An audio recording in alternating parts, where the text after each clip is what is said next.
everybody. Welcome to the No Name Music Cast. My name's Tim, and this is Joy. And before we get going, I just want to address a few rumors about the No Name Music Cast. Now, it's been in the media a lot recently, and I just want to settle this to our listeners right now. I can't even say it. I'm that all over the place. I can categorically state at this juncture, we had a meeting before the podcast went on today.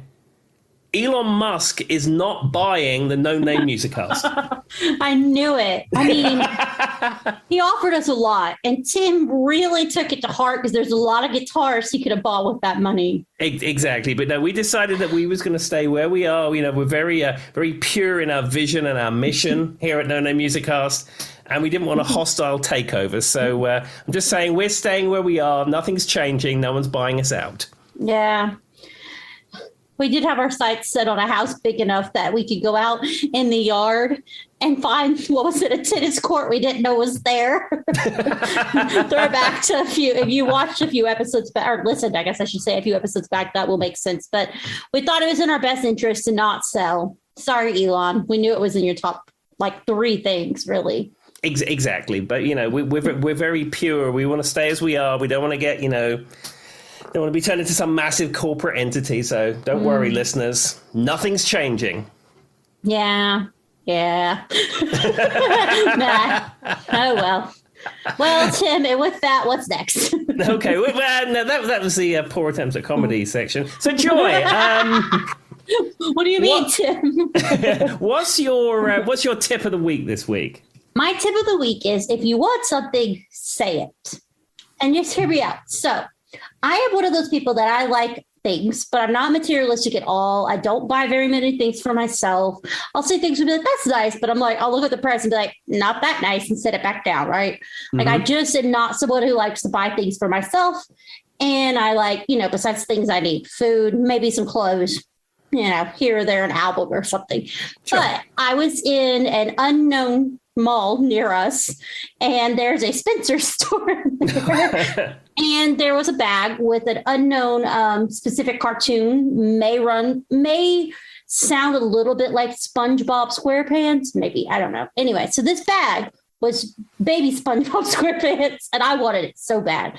And it was so cute. And I was like, I flipped over the tag, and it was $75. And I was like, I can't bring myself to spend $75, even if it's a Loungefly designer SpongeBob bag. I know that sounds really weird, but it's true.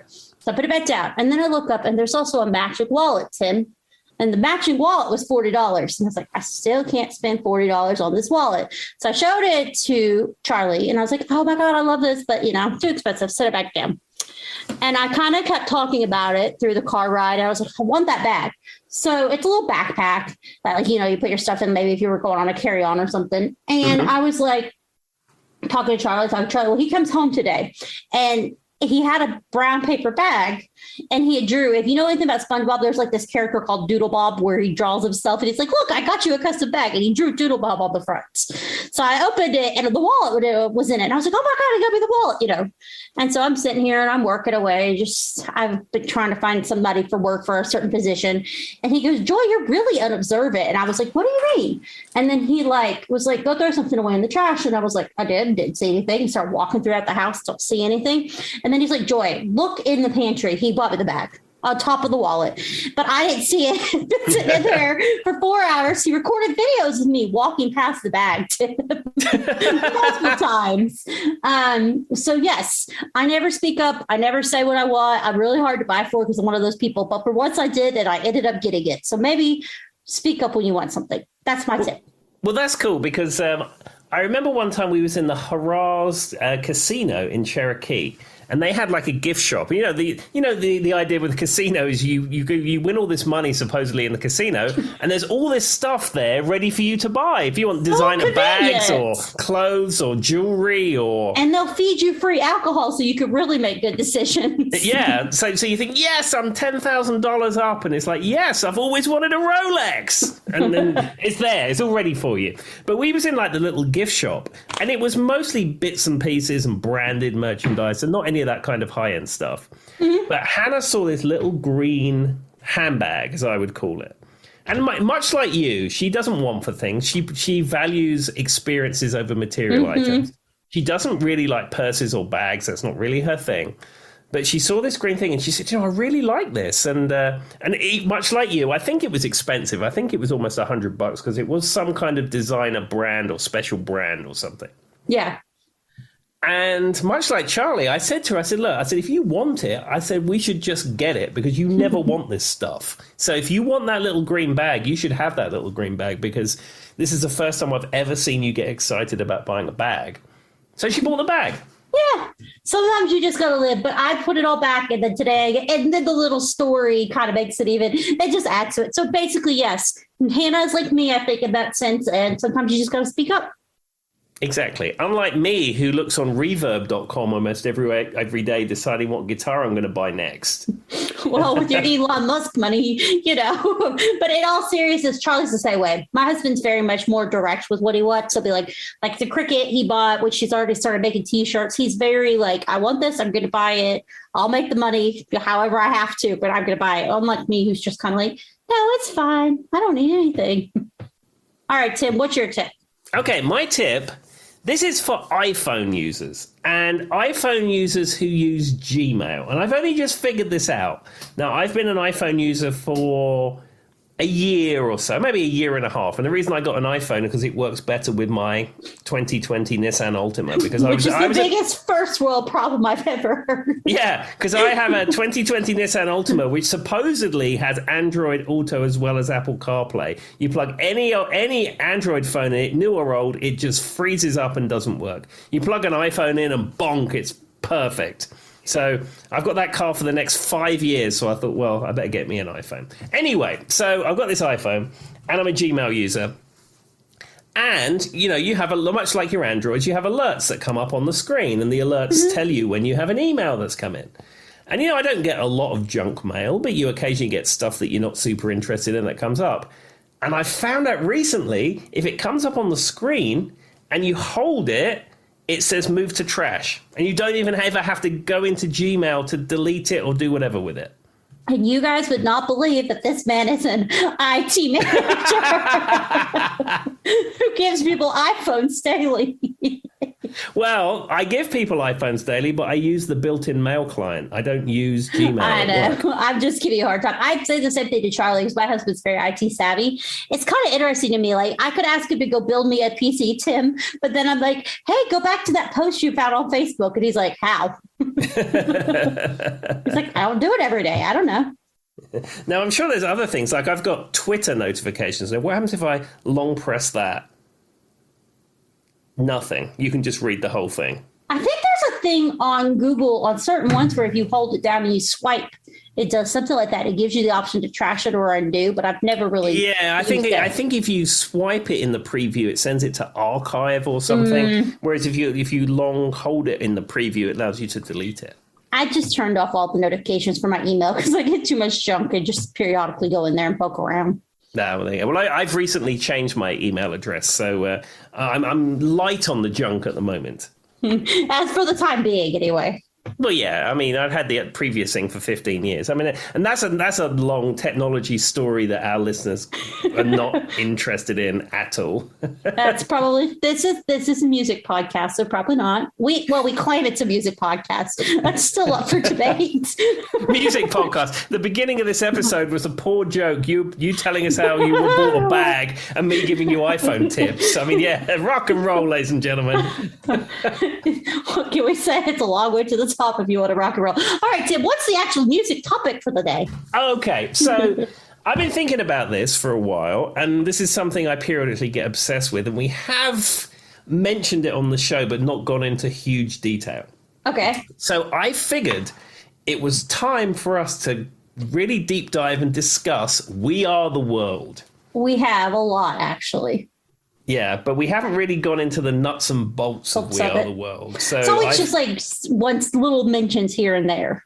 Exactly. Much like, like every episode we somehow get Dolly in. So every third episode we make a We Are the World reference. So I was watching the video of We Are the World about 2 weeks ago.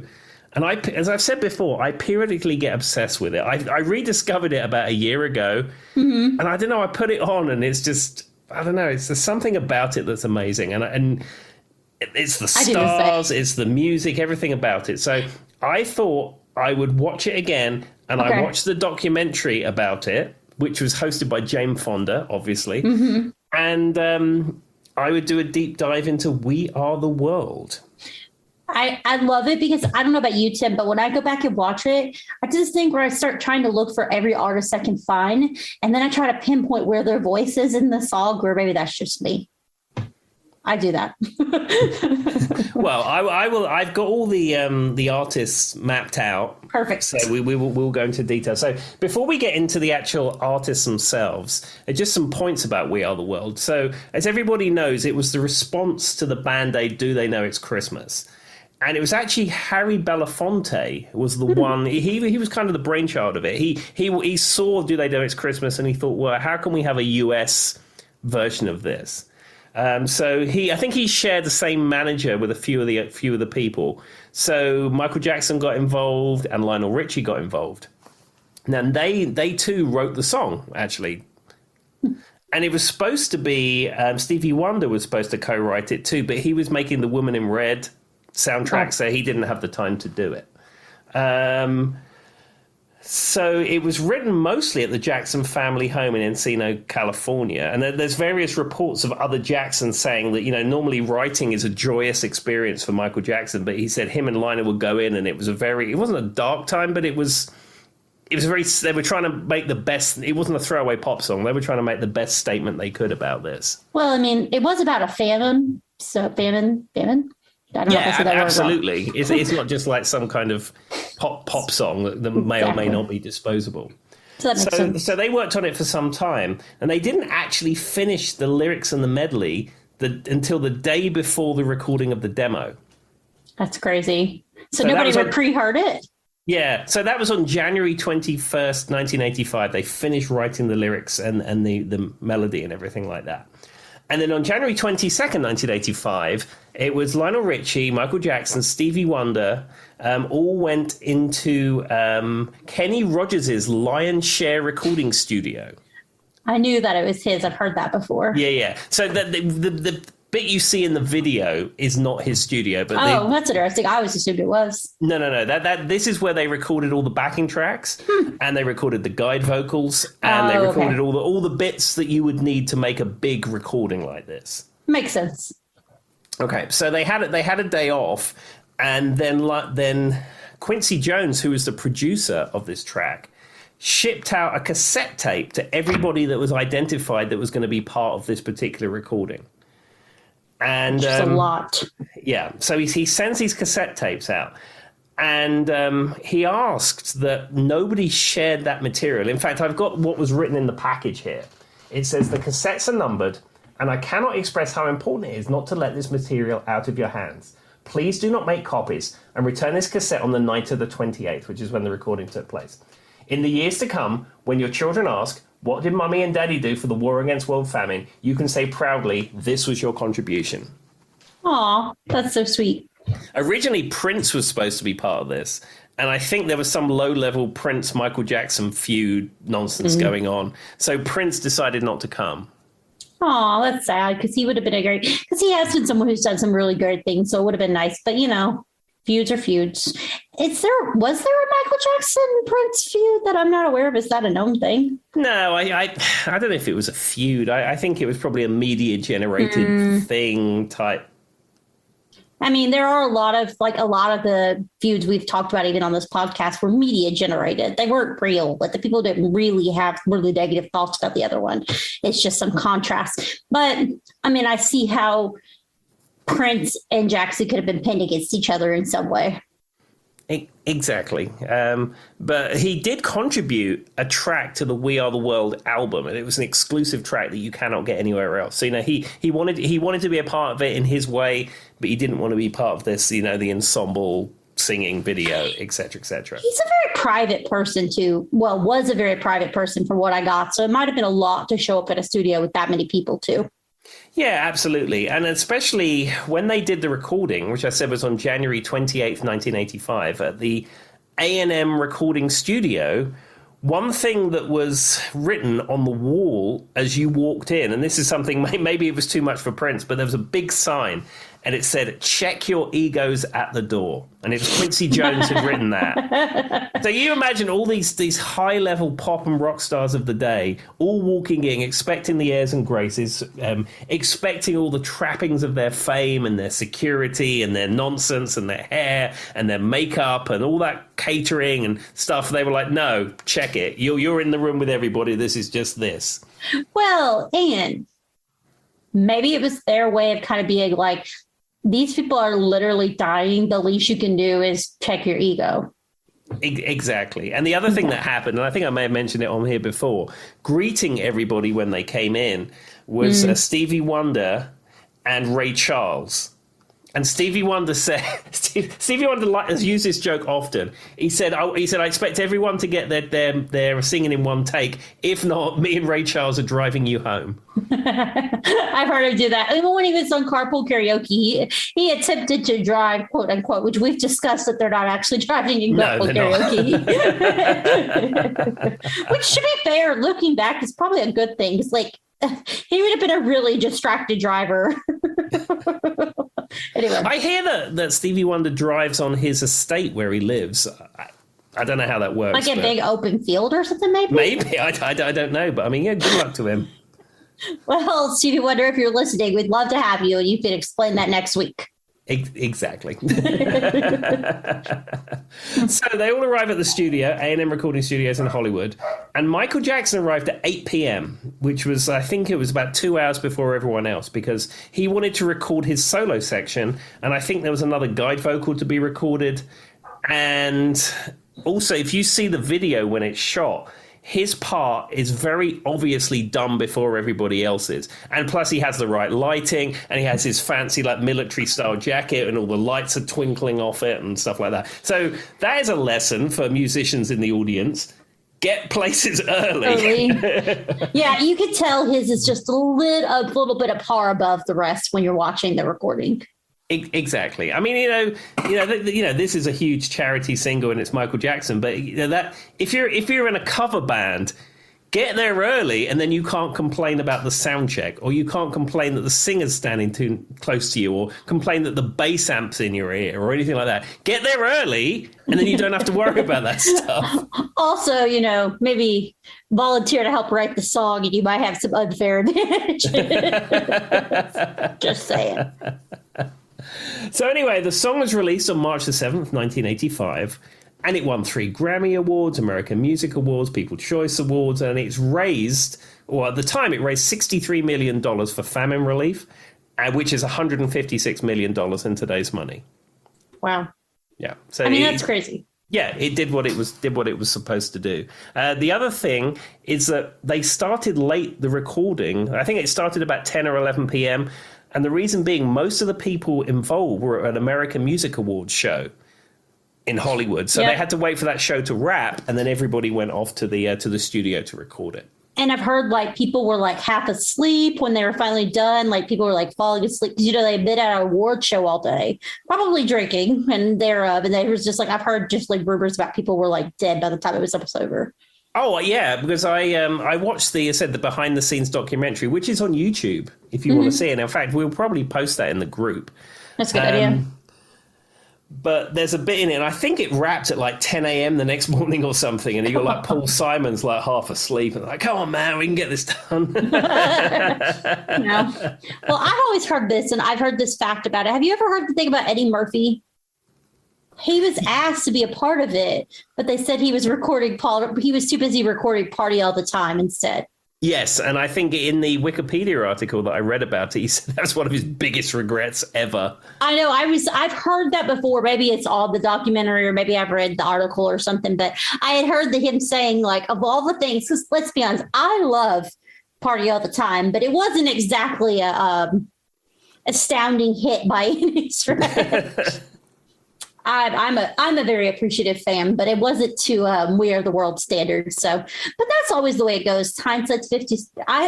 almost said 50-50. No, Joy. Hindsight is 2020. If your hindsight is 50-50, you've got bigger problems.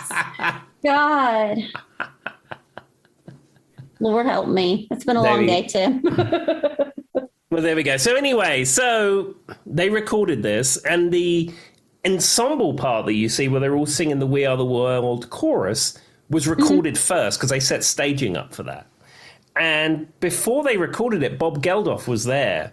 And, and everyone was having a great time, and they were, shaking hands, and, oh, Harry Belafonte, and blah, blah, blah, blah, blah, blah, blah. And then, Bob Geldof comes in and brings the whole thing back to earth, and he's like, I've just come back from Africa, and I've seen 50 people die last week. That's why you're here. That was the point, though, and that probably is why we had such beautiful, heartfelt parts in the song that stick out to me. And for whatever reason, and this is going to be really weird, Tim, but the one part that sticks out to me the most, there's the Michael Jackson part we've all heard and things like that. I really love Cyndi Lauper's part. And her part specifically stands out to me. And I think it's because she has one of those voices that's a little unique. It's a little rough around the edges, but it sounded so heartfelt when she was singing. And that's probably why. Yeah, absolutely. And and what I'm going to do, I'm going to go through each of the individual singers. Oh, I broke. I stepped too far ahead. Sorry. No, you're fine. I'm going to go through each of the individual singers. And what I thought I would do was mention their name, and then I was going to mention one of their hits that was around that time, just to bring some context of the kind of star power that they brought to this recording. Makes sense, because it's a pretty long lineup. Yeah. The other thing that's interesting in the ensemble, when you see in the video and they're going, we are the world, and they're all standing up on those steps, you think that's just it. But no. In the video, the behind-the-scenes video, there was several takes of that, and the various harmony parts were all recorded separately. So you see them just singing the main tune, but in the behind-the-scenes video, you'll see they're singing the low bit, and then they're singing the high bit, and then they're singing just one line, and then by the time it's all mixed together, it sounds like there's 500 people, not 30 people. And that's why it took them till 10 a.m. the next morning to record one song.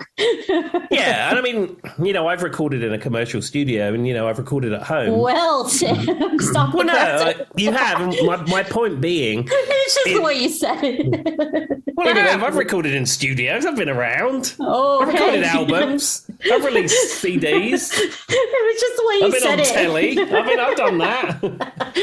What were you going to say? It made me laugh. I've been on the radio. Well, I've done a podcast. I've been around, Joy. Upon this podcast that was going to be purchased by Elon Musk, nevertheless. It was just funny the way you said it. Oh, gosh. So you ever recorded overnight till 10 a.m., Tim? That's the question. No, I've gone in about 7 and knocked it off about 11. I think someone's in the studio, but there we go. Well, Tim, that's fair. That's fair. It's not a normal. lot of this stuff is setting up. The actual performance piece is normally these reasonably straightforward piece. It's the setting up and the fiddling about between.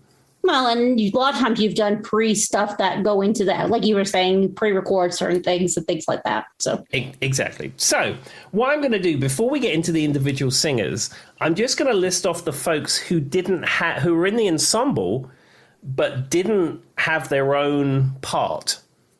Okay.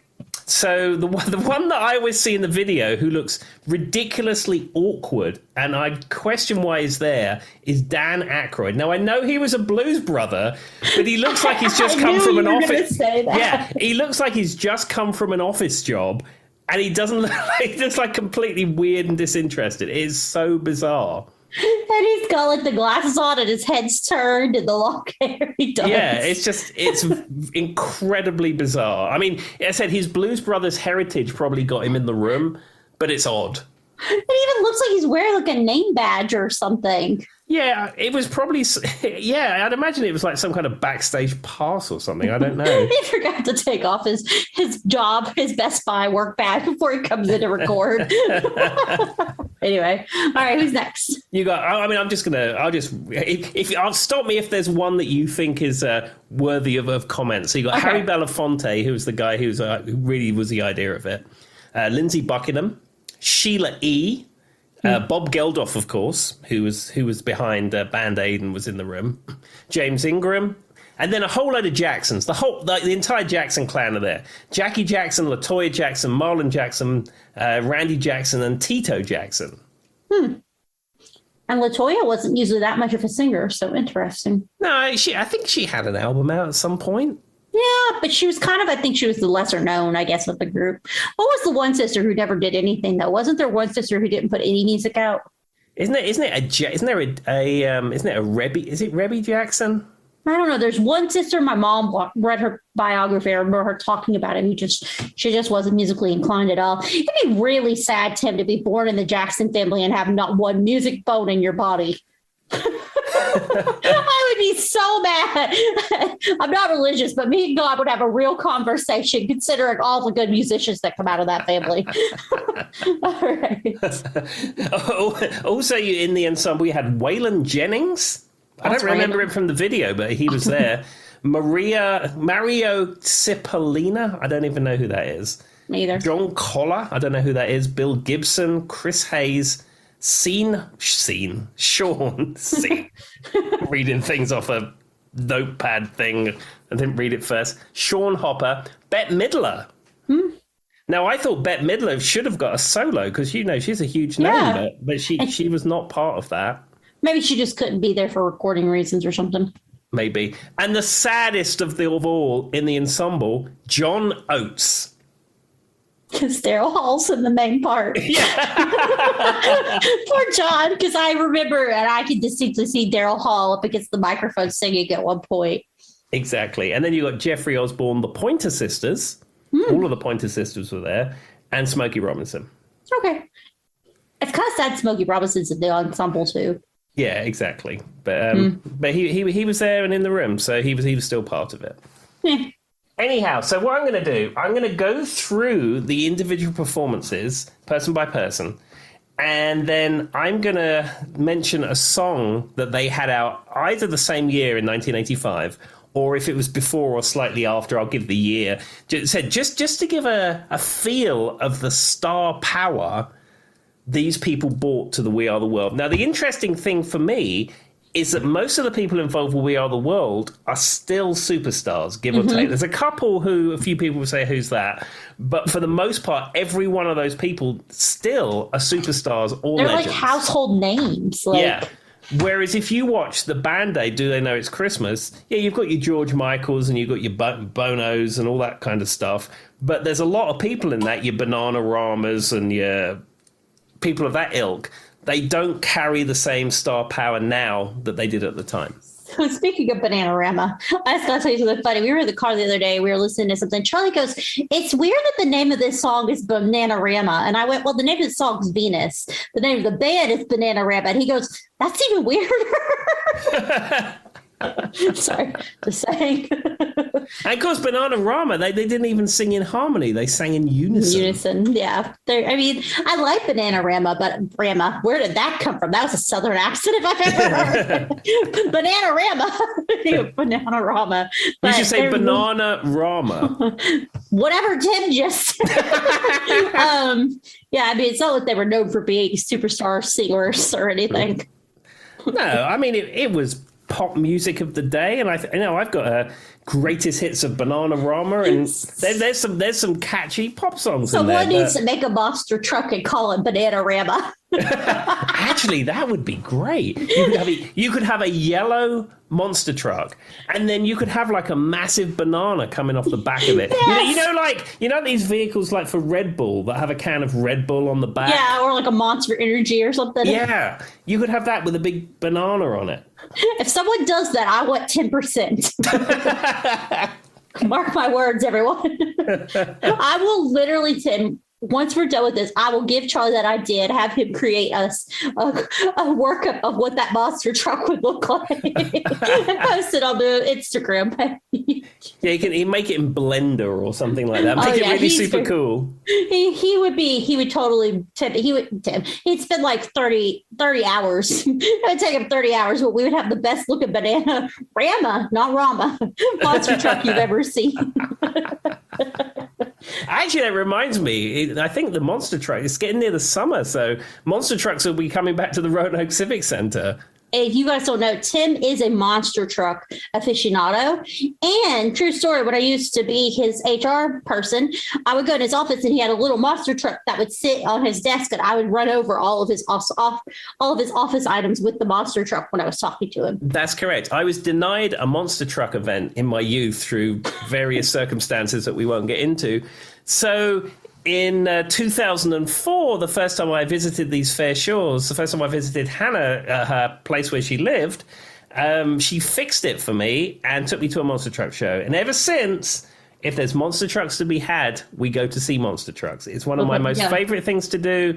It's really like WWF of motorsports. Really and we're the only people there that don't have children, and that's beside the point, but we have the best time ever. Anyway, okay. Let's get to this. Is going to be the longest episode ever if we don't get to those artists. Tim, what's the first artist? Okay. So coming in at 25 seconds, the co-writer of this, Lionel Richie, and he had in the charts in 1985, Say You, Say Me. Never heard of him. He's not going to make it, Tim. Lionel Richie is one of those people that he produced a lot of music too and wrote music for other people. Like, he's got to be worth a lot of money, because I don't know how many people know how many songs his name is on. Oh, I have a Kenny Rogers album I bought in a thrift shop. And you look in the back and it's like produced by Lionel Richie, and he shares songwriting credits on 4 songs or something. And you wouldn't think that, like, because I think they shared the same manager, but even still, you would not think that Lionel will be involved like that. But you're right. In production and songwriting, he's as big as almost as his solo career or his work with the Commodores. I was going to say, people don't even think about the fact that, he was with the Commodores too, but really, I think his solo career is probably more lucrative. So I Googled it. I gave it a Goog, as they would say, and he is worth roughly $200 million. I'm surprised it's not billions, because he's one of those people who, there's a lot of artists, Tim, that like they had their own solo career, but when they get into producing and making music for other people, that's really where the money is. Oh, 100%. I mean, I think even now, nobody is selling physical product, and most musicians out there are making money with touring, but production and songwriting and publishing and licensing, all that stuff that's where the money is made. Yeah, and, well, back to what you're saying. Now I keep hearing Say You, Say Me in the back of my head, thanks to, but I'll be stuck in my head for the next 6 weeks. It's a good song. Was that one that was out right specifically around that time frame then? Well, I didn't look at the actual release date. It was just out in 1985. I'm just curious why you picked that one. That's fair. But yeah, Lionel Richie, everybody knows Hello, but that's another one that's popular. I think he was credited for writing, or was in the background of Cruising. I know that one. And he did something with the Gibbs Brothers, which we've talked about. They're in the background of like 1,000 other songs too, which you were saying Kenny Rogers. Is that who you said earlier? Mm-hmm. Makes sense, because they were a part of some of his music too. So I guess it all comes full circle, Tim. Sure. And the other thing about Lionel is he never dances on the floor. He dances on the ceiling. Wow, Tim. He waited for this moment of his life to be able to use that, everybody. All right. Who's the next artist? Okay, coming in at 37 seconds is Stevie Wonder. Now, what can you say about Stevie Wonder is amazing. He is such an amazing musician. And in 1985, he had Part-Time Lover out. That was the song in 1985.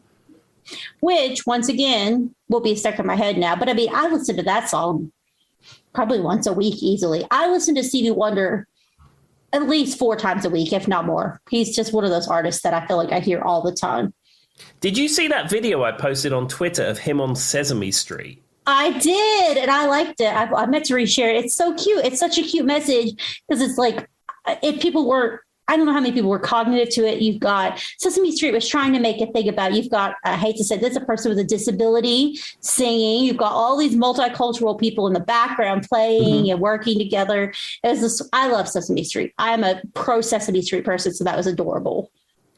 Yeah, it's cool. And the version he does on Sesame Street of Superstition, bearing in mind Sesame Street is a 30-minute program, he played a 7.5-minute jam version of Superstition on Sesame Street. And many people say, especially reading the comments, that It's probably better than the studio version. It And really was. I've watched that video about 5 times now. And I would tend to agree. And the best thing as well, I didn't know this, I read the comments. Ray Parker Jr. of Ghostbusters fame is playing guitar in it. Huh. Because Ray Parker Jr. was a session guitarist and songwriter before he had solo success and Ghostbusters and all that kind of stuff. And he plays guitar on some other Stevie Wonder albums. I was going to say, did we talk about him once when we talked about Stevie Wonder before? Yeah. I think we made some type of parallel to him in words. We made some type of parallel between him and Stevie Wonder previously, but I wouldn't have thought that. I don't know why. But again, I might post that in the group because that is absolutely fantastic. Oh, yeah. You should seek that out. Anyhow, moving on to the next artist. This comes in at 41 seconds. And this is Paul Simon. And Paul Simon didn't have any hits in 1985, but in 1986 he released Graceland. Paul Simon's one of those people. Have you seen the way he looks nowadays? Yeah, I mean, Father Time is a cruel beast. But he had to have had some Botox, Tim. There's some Botox going on in that face. As we've said before, Paul Simon, he's getting older. Father Time is beating down on him. He's got plenty of money, and if Botox makes him happy, enjoy your Botox, Paul Simon. And to be honest, if I could afford it, I would have all the Botox in the world. So who am I talking? But I've never been one that said, oh my God, if I had all this money, I wouldn't get any work done. Are you kidding me, Tim? You'd see me walking in and out of the doctor's office every day. But he's a very interesting guy. If you've never seen him recently, I was surprised when I saw him recently. But I've seen some really cute pictures of him when he was dating Carrie Fisher. Yeah, that's my favorite Paul Simon fun fact, is the fact he was married to Carrie Fisher for a period. I don't even know that. I knew they were married. I thought they were dating, but they're very cute. Yeah, it seemed an odd couple. Yeah. You're right. The more I think about it. I imagine I imagine Paul Simon is a gentle soul for some reason, probably just based off the type of music he does. And Carrie Fisher is a little bit more feisty to me, but opposites attract. Yeah, Carrie Fisher, before we lost her, once liked one of my Twitter posts, so we're basically connected. Tim is just on the clout today, you guys. He's been in the record studio. Carrie Fisher's been liking his posts. Elon Musk is buying his podcast. All right, what song were you going to say from Paul Fisher? Paul Fisher. He's now Paul Fisher. He took her last name. Paul Simon. Well, it was Graceland. Oh, yeah, you said that. Okay. I forgot because I got distracted. All right, who's next? Okay, coming in at 51 seconds is Kenny Rogers. Now, he didn't have a hit in 85, but he had a hit in 83, which was Islands in the Stream, which, of course, is the song with Dolly Parton. But I will the crusp of the backbone of this entire podcast. Okay, yeah, if it wasn't for Dolly, there'd be no name music cast. But I will say, when Kenny comes in We Are the World, for me, and I've said this many times, his voice is like a warm hug to me. I like Kenny's voice. I like The Gambler and other songs he's done too. But there's something about the way that he recorded that just one line, and however they compressed it or whatever EQ they put on it or whatever, but it's so warm. Well, Kenny's voice is so warm. To be fair, when he sings The Gambler and he's like, on a warm, summer's night, da, da, da, da, that's very nostalgic and warm to me in and of itself, even though the song's kind of, melancholy in a sense. But he has that kind of presence that I think works for him so well. Exactly. And I will say with The Gambler, my favorite version of The Gambler, this is one to look at on YouTube, listeners. Find the version of The Gambler from The Muppet Show. Oh, have you ever seen that? Yes, it's amazing. I've seen everything Muppets, Tim. It's amazing and scary and disturbing. And also it makes you think no kids' TV show now is going to have a segment on it like that. Well, and the other thing is, who approved the song about gambling and drinking? Yeah, because he's talking about bumming a cigarette and having a drink. And, the guy takes this for a swig of your bottle or whatever. Yeah, I'll give you mine. He's literally just feeding the drunk homeless guy his alcohol. Joy, I was brought up in the 70s. I'm a product of the 70s, and look at me. I didn't suffer from that. Tim. Oh, Tim. Are you sure it was the 70s? Well, you know what? I swear to you, nobody who listens to this podcast who doesn't know you in real life is going to have any clue what age you are. They'll be like, well, he said 60s one day. Now it's the 70s, and he likes the 80s music. But then one time they were talking about he knew a song from 97. That's going to be the greatest mystery is all of our listeners trying to figure out how old Tim is. Well, I'm not going to reveal, though if you go back a few episodes, I'd probably tell you. But I'm not going to reveal it now. But go on YouTube and find the No Name Music Cast YouTube channel, and you can see what I look like if you don't, and then you can draw your own conclusion. It's just going to be a comment section going, I think he's 47. No, he looks 32 to me. Nah, that man's 70. Okay, what's the next artist? Okay, coming in at 58 seconds, we have James Ingram.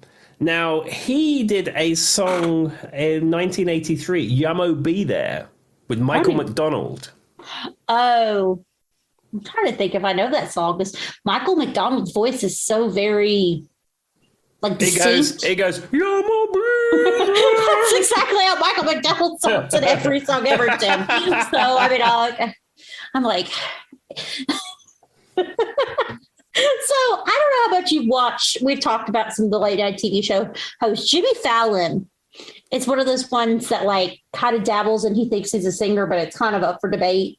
Mm-hmm. Where some of them really are a good singer. Jimmy Fallon has about 3 people he can sing well. Mm-hmm. Michael McDonald is one of them because he does that. And then it's always the Rolling Stones, because of that sound. And I can't remember what the other one was. There's another one that he does pretty often, but those two. But that's exactly how Jimmy Fallon's Michael McDonald sounds.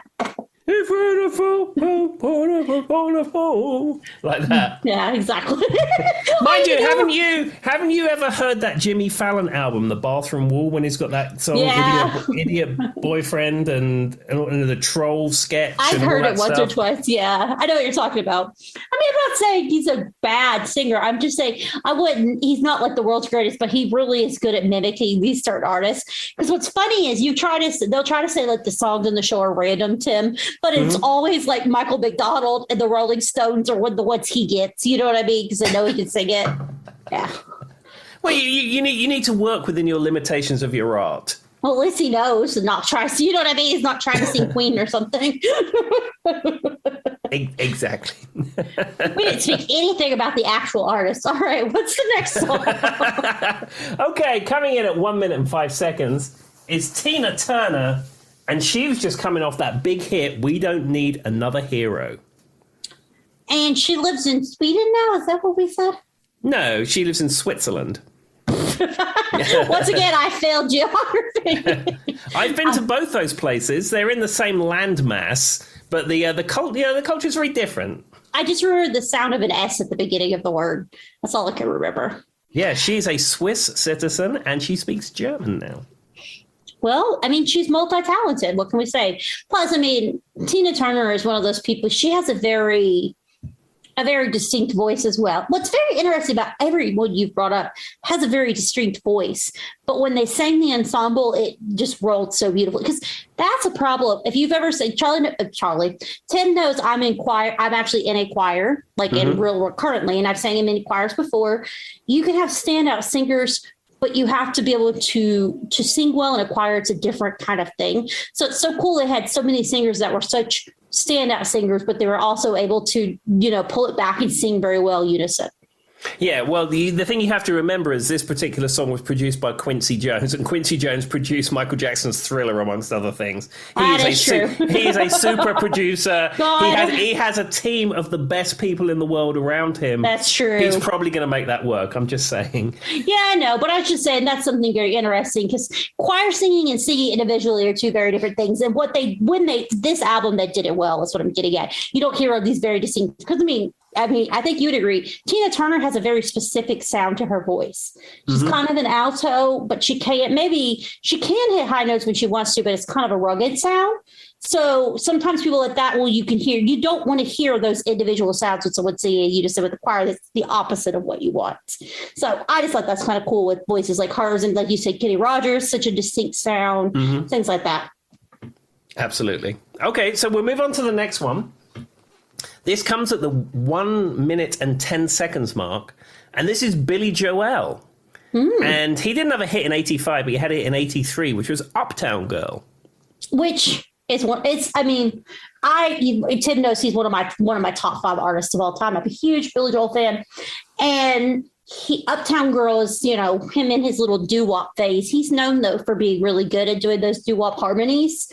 So he'd be a great one to put in this kind of thing. Though I don't remember. I will say his part didn't really stand out to me that much, sadly. Not to insult him. I mean, he just a lot of in this part they're just singing, just very much just one line or part of a line.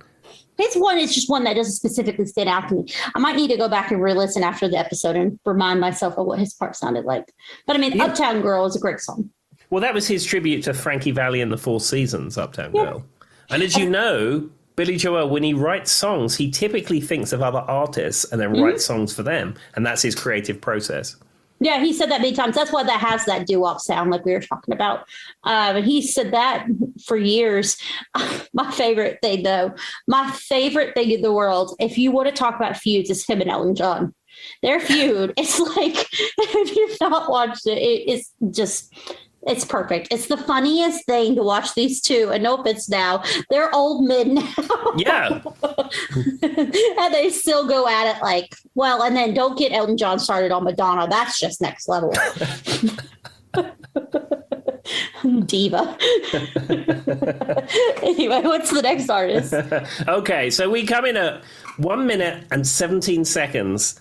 And as we previously said, this guy got there 2 hours before everybody else. His piece is perfectly lit. It looks like something that's totally different from the rest of the recording. Yeah. And that would be Michael Jackson. And just to prove his superstardom, if you had to, the year before, in 1984, he just released Thriller. Of course. Well, and it's so like... If you've ever watched like some of the background footage, like in that most recent movie they did and different things, Michael, he's very, I don't want to say he's a diva because it's not the right word for it, but he's very distinct in the way he wants to look at all times. He is the spectacle that is Michael, right? Mm-hmm. It's not just a singer. He's a spectacle. And I mean, spectacle in a good way. That's what I think makes like certain singers, like we talked about Cher's the same way, Madonna's the same way, Ellen John's the same. They're not just selling the music. They're selling the camp that is them. And that's how you really reach next level stardom. And I think kind of it goes back to the Beatles did it really well. Elvis did it really well. That's where that kind of all started. But, it's very right on brand for him to get there 2 hours early, make sure his makeup was perfect. He had the right jacket on. You know what I mean? Exactly, because you were. I mean, yeah, this is a charity single about a very important thing that they want to raise money and awareness for. But also, he is owning his brand. Well, and he's known. And I know he has some bad things that have come out to light, and I'm not even going to go there. It's whatever. But he was known to be a very very good person for the world and did a lot of good things for a lot of good people. And so this was his brand, you know what I mean? So he wanted to make sure that not only was he selling that Michael, he was just saying, this is who I am and I want to put on a good show for this. So I think that kind of helped sold that because he did a lot of good charity work. That's a big part of what Michael Jackson did. And while he did have big spending problems, they also said he donated a lot of his money too, because when he died, he was pretty broke. Sure. And, I think that was mismanagement of funds as much as anything. I mean, you can be the richest person in the world, but if you're spending millions of dollars every single day, you're going to run out of it eventually. Yeah. I mean, yeah. And sometimes you just have, and Michael, I think he had from the beginning a lot of bad things in his ear, a lot of bad people who weren't necessarily there to help him, and so that's probably how that happened. But it's very back to the whole point. I just love the fact that he did that because that's so Michael. Yeah, and as I said, from the video, it totally shows that it was something different. And when I'd seen it, I'd always wondered about that. And when I started researching this episode, I was like, aha, there you go. I always thought because he had helped write it, maybe he recorded his parts, like in a special room or something. Even though I knew he was there physically, like with the rest of them, I kind of always thought it was recorded separately. Yeah, no, there was some extra parts, which I'll come to at the end, which were recorded the next day or the day after. But Michael Jackson was part of the ensemble recording, and it was all done on that same day. Gotcha. All right, who's next? Okay. At 1 minute and 30 seconds, you have Diana Ross, and she was in the charts in 1985 with Chain Reaction. It's not the first song I think of when I think of Diana Ross, but I do love Diana Ross.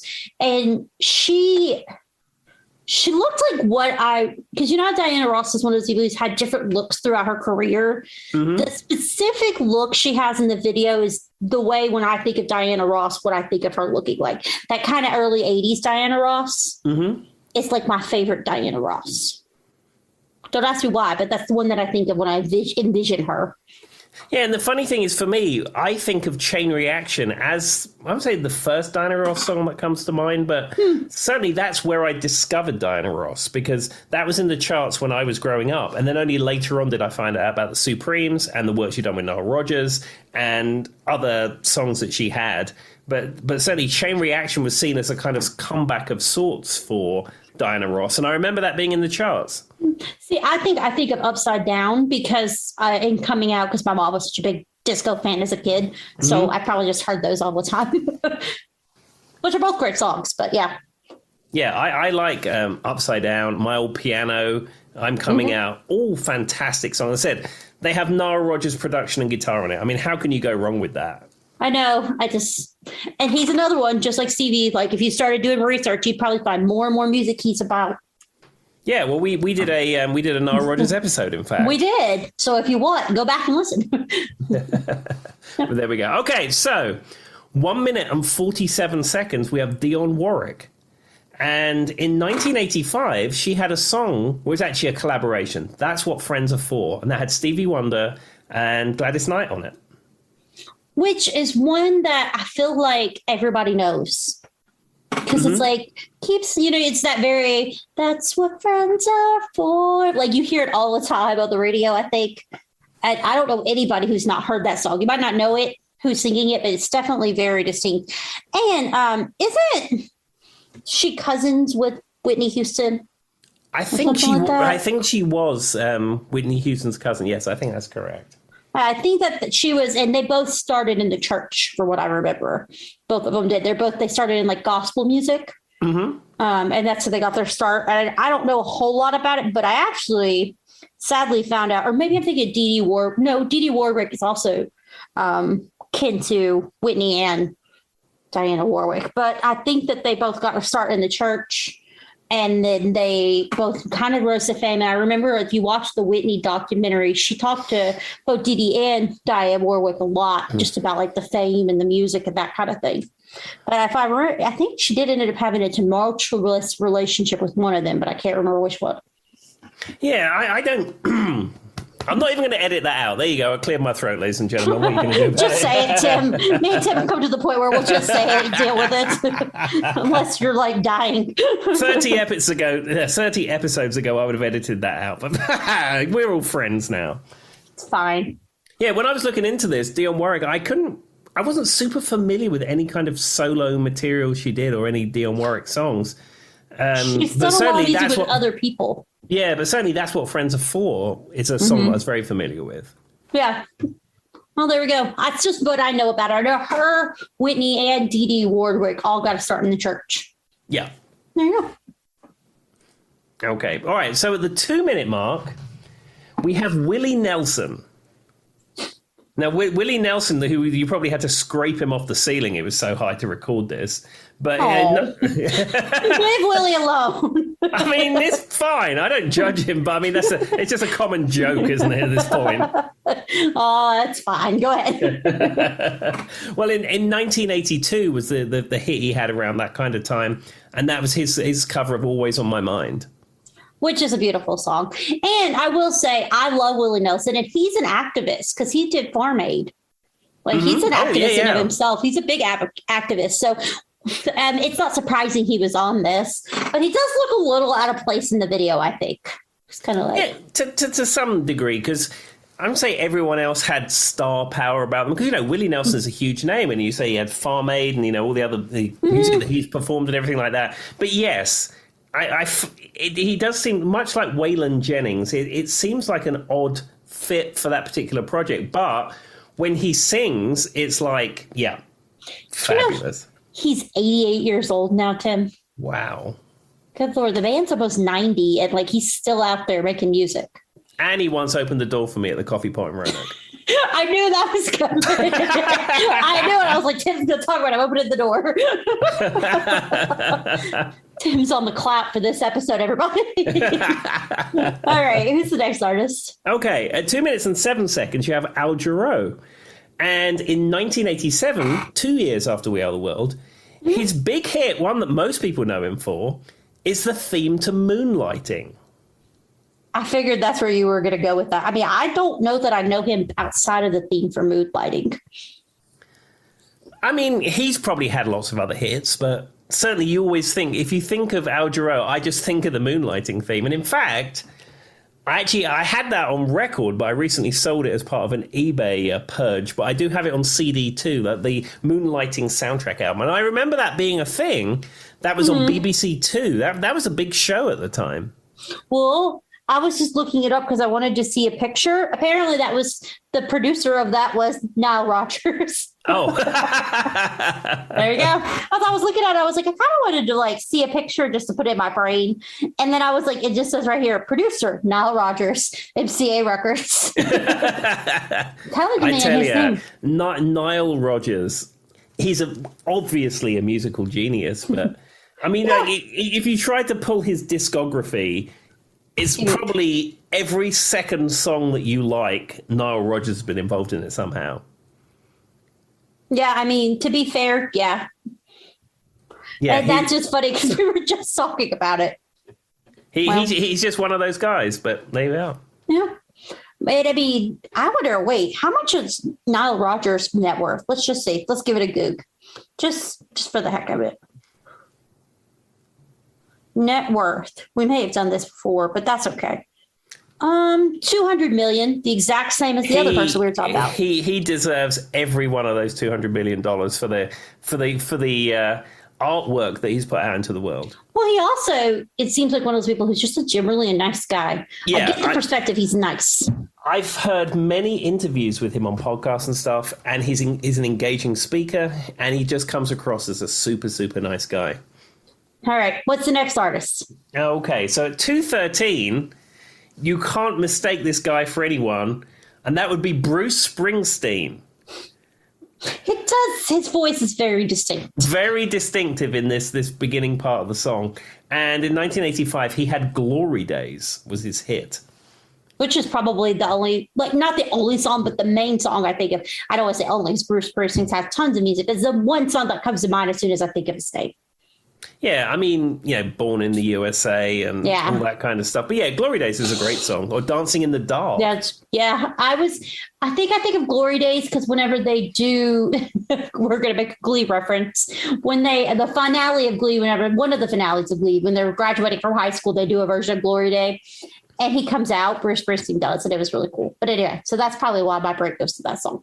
One thing I like about Bruce Springsteen, have you ever seen the 25th anniversary Rock and Roll Hall of Fame concert? I have. Yeah, I saw it on the YouTubes. Yeah, so what they did is they had various bands throughout the day, and certain artists would come in and they'd leave. So like you had Metallica, and then Ozzy Osbourne would play with him, and then you had, I forget who it was, and then James Taylor would come on, and there was Crosby, Stills and Nash and their band. Then James Taylor would come on, and then Bonnie Raitt came on, and all this kind of stuff. And then you had U2. And like Mick Jagger comes on with Fergie and does Gimme Shelter, and it's absolutely amazing. And then Bruce Springsteen comes on with U2, and then Bono pipes up and he said, here in the chapel of rock and roll, where we worship false idols and blah blah blah blah blah. And Bruce Springsteen just comes on and said, "Come on, guys, let's have some fun." Of course. It's just, honestly, it's hilarious. Bono goes on this diatribe for about a minute, and it's so funny. Lord. Well, Tim, I mean, he wanted to have fun, Tim. Gosh. Exactly. It's funny. I haven't watched it in a long time. I need to go back. Yeah. It's one of those concerts, so. It's a fun concert. Okay, so we'll move on to the next one. So 2 minutes and 19 seconds. Kenny Loggins. Now, Kenny Loggins, for most people, is known for his 1986 hit, Danger Zone. Of course. Do you know any other Kenny Loggins songs apart from Danger Zone? Well, wasn't he in a duet band for a while? Yeah, Loggins and Messina. I know them, and I mean, Footloose. True. I didn't think. And I'm All Right with the Gopher. I'm All Right. That movie that has the gopher in it. And they're playing golf or something. No, what, Caddyshack? Yeah, gopher. Because doesn't the gopher come up and it's like, I'm all right. Nobody heard about me. I have never seen Caddyshack, so I have no idea. How did you get that then from that? I don't know. I have things into my transom, as it were, but I don't always know everything about it. Yeah, but you've heard that song, right? The I'm All Right or whatever. That's him. I don't think I have. You never, I'm all right. Nobody heard about me. Why you gotta give me something? Don't you just let me free? You never heard that? Okay, well, those are the only songs I can think of. Okay. They're all soundtracks for movies, though, to be fair. Yeah, I can't believe I didn't get Footloose. I do. I apologize in advance about that one. Because we talked about Your Mama Don't Dance was originally him and the duet that you were saying, Messina. Yeah, with Jim Messina. Yeah. I know that, but yeah, the only thing I could think of was Footloose. That's... There we are. He's just really good at doing music for movies and singing gophers. And I don't even remember if the gophers the one singing. And he also performed Footloose at Live Aid. I should have known that, but there we go. There. Oh, Tim. Darn. Oh, well. Okay, so back to this loose topic of We Are the World. At 2 minutes and 26 seconds, we have Steve Perry, which again is another voice which it couldn't be anybody else but Steve Perry. And in 1983, 2 years before We Are the World, he was riding high with Journey's Faithfully. Of course, which at least you didn't say the one that should not be spoken of. No. We don't speak about it on this podcast. But I said I haven't reached full that Guns N' Roses song level with that yet, but it's getting there. I can't. It's because it had that weird where it came back in resurgence for a little while there, and everybody got obsessed with it again. But I mean, if I had to pick a song, I would probably pick Loving, Touching, Squeezing would be one of my top ones. Sure, Wheel in the Sky. Yeah, I mean, but anyway, yes, his voice is very, he's got a gorgeous voice, though. I mean, his voice is beautiful. The tone is great. He can pretty much sing anything to me anyway. Sure. But I mean, when you see him in the video, it's like, wow. It's just, his voice is amazing. I mean, and that's the thing. All of these singers are so distinctive. And when Quincy Jones and his arranger arranged this, it was set in such a way. So each one of those artists was so distinctive. You knew exactly who they were. And he had better hair than most women in the 80s. Well, of course. I mean, it's called a wolf cut with the bangs, That's what they had the term for it. I mean, he nailed it, man. His hair was gorgeous. And I think 57% of the tone of his voice actually came from his hair. It's actually science. You heard it here first. No, for real though. But whenever he had the long hair and he had the perfect layers, and that haircut's coming back in style because everything from previous age is now back in style. All I can see is Steve Perry when I see younger kids with it on. Anyway, his voice actually comes from his hair. There we go. That's what we've learned. That's your takeaway, ladies and gentlemen, for listening to this podcast.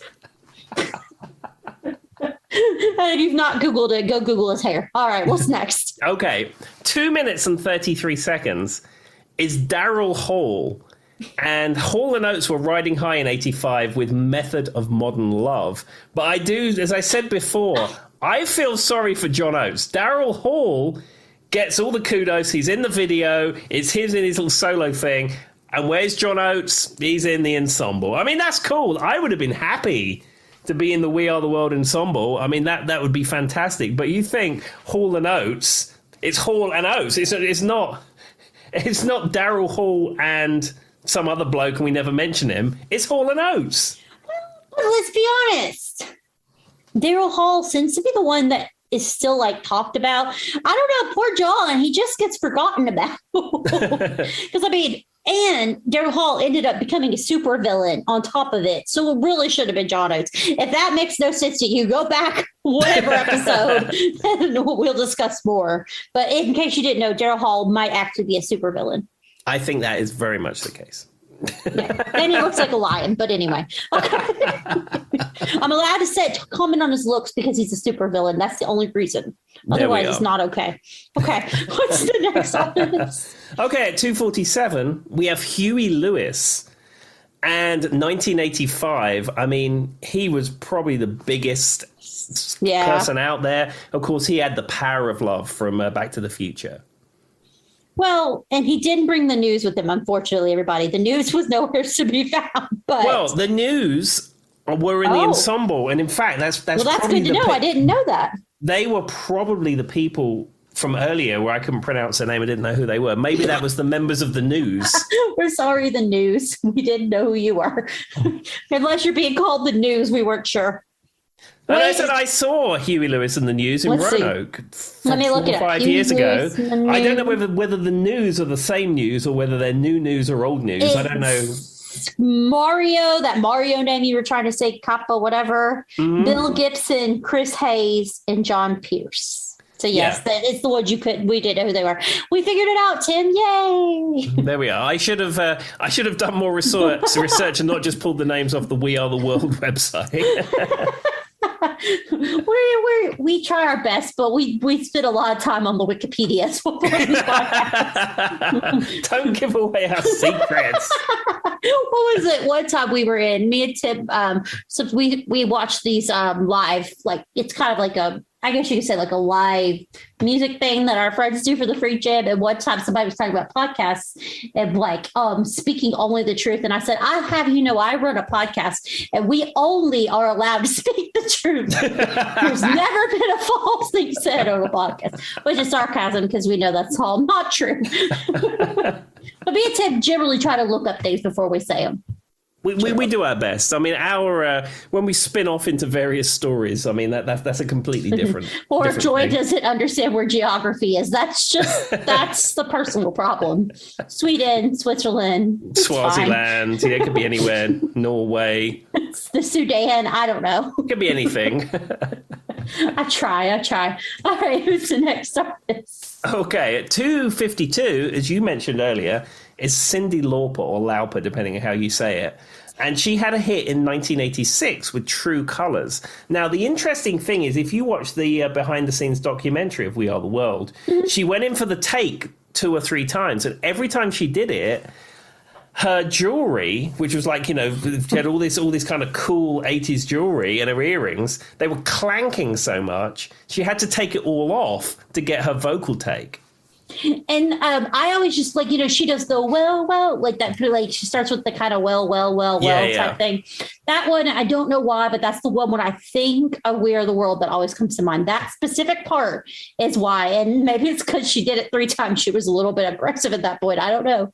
Yeah, and then there's a bit at the end where she goes, wah, wah, wah, yeah. And it's like in the background. And that bit is super cool. She's an underrated vocalist. I watched her during the Kennedy Center Honors. She did a bit for Cher, and she sang, what song did she sing?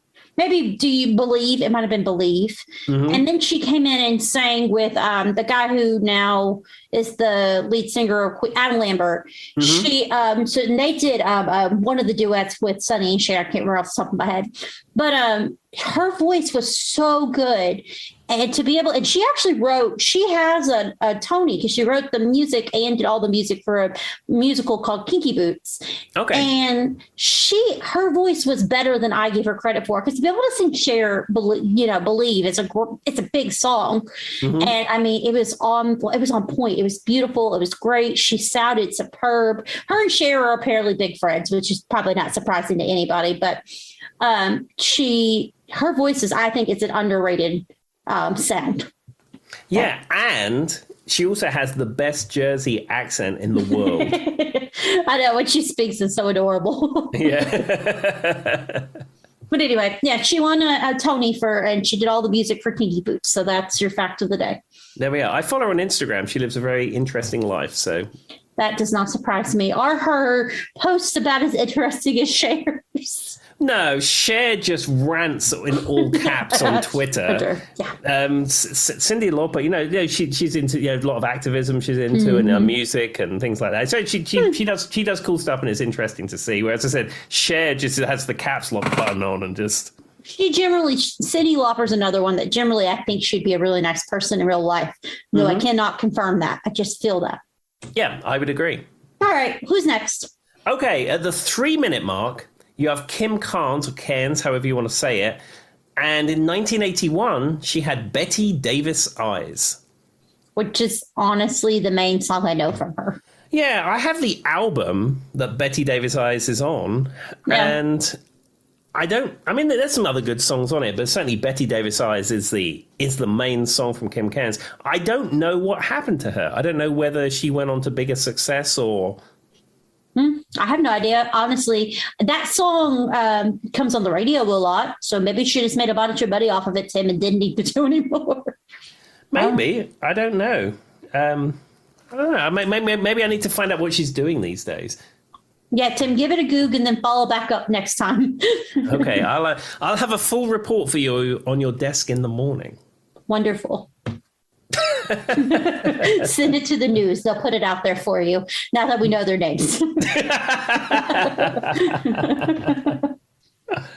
Okay, so we go forward a bit, and some of those people repeat that we've spoken about.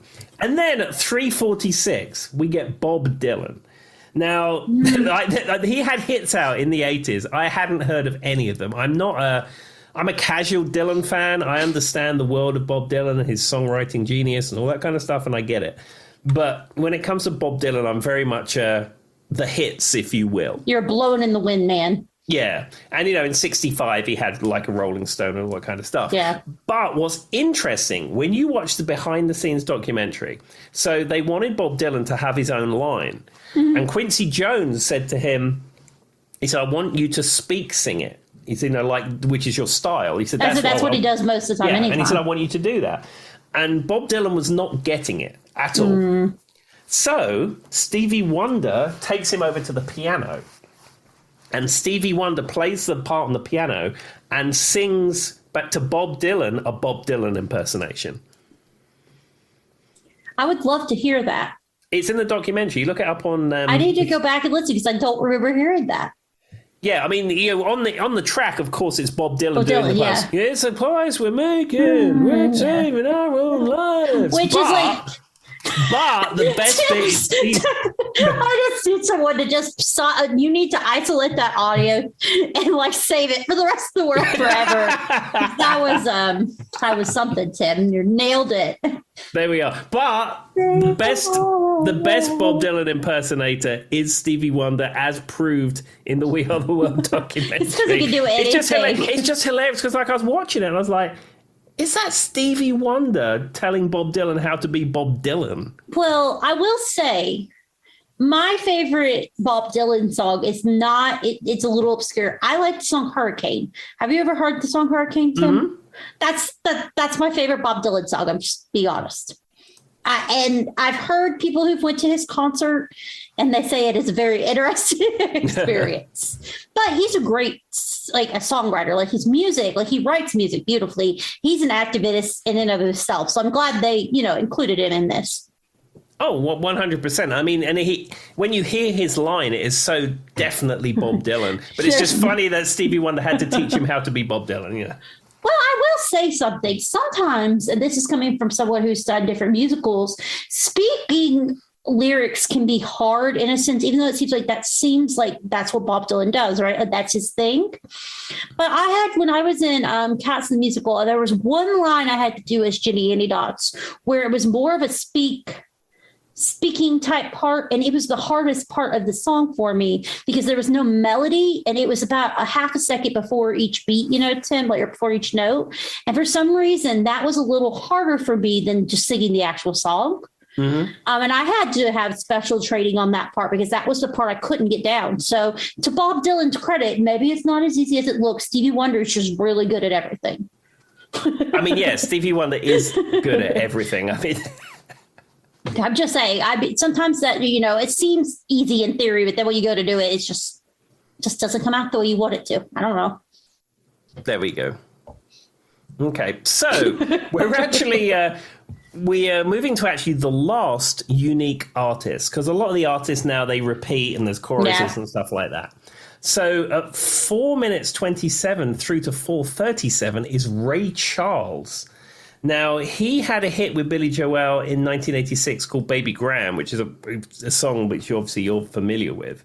Mm-hmm. But the interesting thing is that Ray Charles was part of the ensemble, but Quincy Jones called him back. And he called him back, he called Stevie Wonder back, and he called James Ingram back.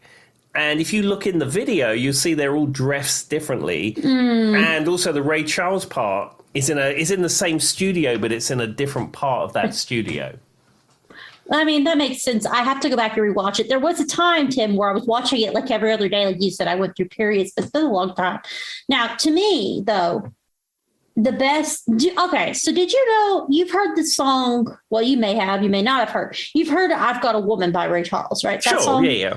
You know that was used and covered in the Gold Digger song by Kanye West? Yes. I don't know how many people knew that, because I've told people that and they go back and listen. And that's a really cool. I will say I'm not a big Kanye West fan or anything, but I do think he did a pretty cool job with that. But yeah, that is one of my favorite kind of like maybe you didn't know type things. But my favorite Ray Charles song is Shake Your Tail Feather. Yeah, I mean, that's a great song. But Joy, you should be happy in the fact I knew that Kanye West song. I was very proud of him, everybody. Now they're really going to debate how old you are. And the only reason I know it is because there was a period of time when I was playing in my previous band where we used to play like nightclubs and stuff, and I sometimes had to DJ the breaks. And when we play other clubs that had house DJs, I'd make a note of what songs they were playing that filled the dance floor. So when I had to do it, I'd use the same stuff. And as we've discussed before, really, it's not that difficult to be a DJ like that. You just play a lot of songs in order and people dance. Different than if you're like actually mashing up music and things like that. Yeah, if you're scratching and beat matching, that's a different skill. I'm just talking about just playing songs in order. And it's not an easy skill, Tim. I was convinced at one point in my life I was going to be I could match beats. Like I can hear songs sometimes. I'd be like, oh, if you layered these two songs together, that would sound great. But then if you actually do it, I'm like, maybe I'm not as good as I thought I would be. That sounds terrible. Yeah, that is a completely different skill. My learned skill of just playing pop house music to a club full of drunk people, that doesn't take a lot of skill. If there's 7 shots of vodka in, it's really hard to screw it up. All right, so that was the final artist. So what do we have next? Did you want to run through anything else? No, I mean that was pretty much it. I just wanted to say that the Ray Charles bit. Just going back to Ray Charles, it's just amazing. And in the behind the scenes documentary, he records it. I think there was more take than they used because he was riffing. Probably. He was doing all kinds of stuff, and it's absolutely fantastic. And then he just sits down at the piano because people say, "Oh, why don't you play the piano, Ray?" And it's just amazing. Well, and I always love watching him perform because his body language is so interesting, and the way he gets into it is just so beautiful. Yeah, I mean, in the recording, he is so animated. It's so special. Well, and that's somebody who really embodies whatever's coming out, right? Like, and there's a few people on this, I would say that's probably why I like the Cyndi Lauper part, because she kind of embodies it. Obviously, Michael Jackson does, Stevie Wonder does, but yeah, the Ray Charles bit. I'm glad they called him back, though. That was a smart move. Mm-hmm. Well, again, Quincy Jones is an amazing producer, songwriter, and he has the best people around him. And I'm sure he listened to the tapes. He said, we need to get Ray back. Well, in Quincy Jones, he's been doing it for a hot minute, let's be honest. But, I mean, he has an air for... I feel like he knows what's good for the ear. So there's this thing I was watching this. You know how we joke about all the pop stars come out of Sweden or whatever? Mm-hmm. I do know that one. I know it's not Switzerland for that. It's Sweden. But whenever they were talking, they were calling it the claw. So they aren't musicians, Tim. None of them are really musicians. they're just like, they know basic chords. Like they'll know if I put these three fingers out, I'm playing a C chord on the piano, right? And they just go over and over and over with that sound until they produce a beat. And then they get real musicians who, who put it all together. But there's a talent in knowing what sounds like, because Quincy Jones isn't really a musician on his own. He's a music producer, right? But that talent is different than being a musician in my book. And I feel like Quincy Jones has that ability, like, he could just hear something and hear it and hear it and hear it and hear it and just perfect it because they know what sounds right to the ear, because really music is all math, right? We like these even notes. We like these solid sound progressions. We like this. And so if you really, really can hone in on that, you could, you could be the Quincy Jones or like the Swedish pop producers who did every boy band in the early 90s type thing. So I think that that's what's really distinct about him. And he does it well with the mash of like pop, but where it meets the soul level. Because like R&B and soul, like if you go back to like the old R&B soul kind of sounds, it's intense. It's not what you hear on the radio now. But if you can take that, like what our ear likes with the pop and just kind of sprinkle some of that R&B in there in the right places, you're golden. And he can do that so well and did it time after time, which is why it's perfect that he picked Ray Charles right at the 8, because let's be honest, he's got that soul, man. Exactly. And that's my hot take for the day, everyone. There we go. Well, ladies and gentlemen, we will leave it here. I think we ran a little bit later this week, but it was We Are the World. I mean, how could you not? It is. And if you have it, just go on the Google, type it in, go listen to it, and be prepared, because you'll probably go the next 6 months listening to it once a week. For some reason, it's one of those things. It is. It's not even like it's an earworm. I don't know. It draws you in. Like when they start getting into the various people singing all the stuff we just discussed, I don't know, you get to Kenny and it's like, I have to watch this to the end. And then like, even when they're not singing individually, for me, I'm like going through the little, whenever I stand on thing going, okay, so there's Diane and then there's that person. Like, I don't know. I'm just like trying to pick them all out. And I'm like, okay, well, I think they, it's just, and besides give or take maybe like 2 people, we said, Tim's right. It's one of the few things that I can think of that almost every artist is still a massive star. Sure. Yeah. So once again, Quincy Jones got it right on the nose. All right. Well, there we go. Bye-bye. Bye.